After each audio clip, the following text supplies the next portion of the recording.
a bit like him, but... Alex was born premature and suffered a stroke. He's been left blind. He can distinguish between bright light and total darkness, but nothing else.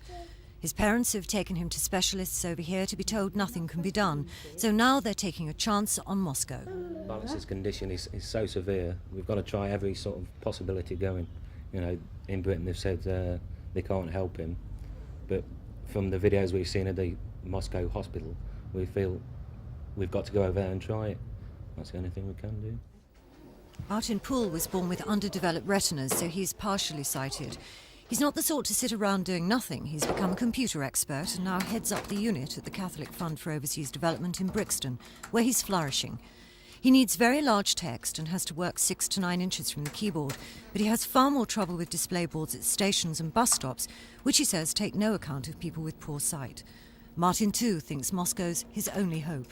They are supposed to be the world's best eye surgeons, and this is the first chance I've had for anything that can help me. But do you know whether there is a technique that could help your particular condition? Nothing definite, but well, I understand they've been working on retina transplants and that sort of thing, which is what I need. It's a hell of a chance to take, isn't it, to go over there? Yes, it's the only one we've got. Aren't you worried about possible risks? No. I've waited for this all my life. So what's so special about Moscow? The hospital runs what's been described as a production line in surgery, with a different technician or surgeon carrying out one stage of the operation on several patients in turn. When they're ready, the circle of operating tables revolves, delivering the patients to the next surgeon for the next step. Many of their techniques are available here, but others aren't. The Royal National Institute for the Blind in London get 5 inquiries every day about Russia. They advise caution. The major hazard, I think, is that you are left, having had surgery, without anybody to look after you afterwards when you come back.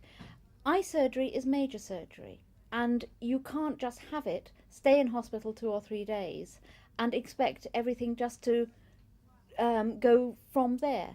Taking, say, a cataract, you actually do need follow-up treatment for 6 to 9 months afterwards.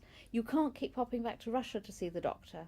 So my major worry is people are going to have this surgery and not be seen by a British ophthalmologist when they come back. Colin Brown is the man organising the trip. He got involved when one of his travel agency customers returned from Moscow after successful surgery. But he swears he warns everyone there are no guarantees of success, or even that the Russians will agree to treat every case. It's obviously good business for the company. I'd be a fool not to say that. But as a social, we're a very charitable organisation. We do a lot for that. And if we can bring back 90% of the people with new eyes, that will be fantastic. But how will you feel about the ones where it doesn't work? Well, they all know there's no guarantee. We do stress that. We have every hope of success with everybody, but they do know before they're going that there's no guarantee. When the patients arrive in Moscow, they'll undergo extensive tests before a diagnosis is confirmed, and the decision is made by specialist and patient about whether to go ahead with treatment and how much it will cost. Some technology which we have now in our institute, British doctors cannot make because they have not enough money. Our technological ophthalmic complex is very rich organization. That's why we can buy nearly everything, the best technology. We have enough money. Nearly 5,000 foreign patients go to Moscow each year, but many specialists over here advise against it. There's nothing magic about treatment anywhere in the world, and a competent surgeon will carry out operations anywhere. Our problem is that a lot of these patients go there clutching at straws without knowing exactly what they're in for. With all the publicity over the recent years, the impression is that the Russian surgeons are streets ahead of ours. Is this true? No. Alex's mum and dad have been told all that, but they'll be on the flight to Moscow all the same. Tricia Ingram's Thames News. Hey.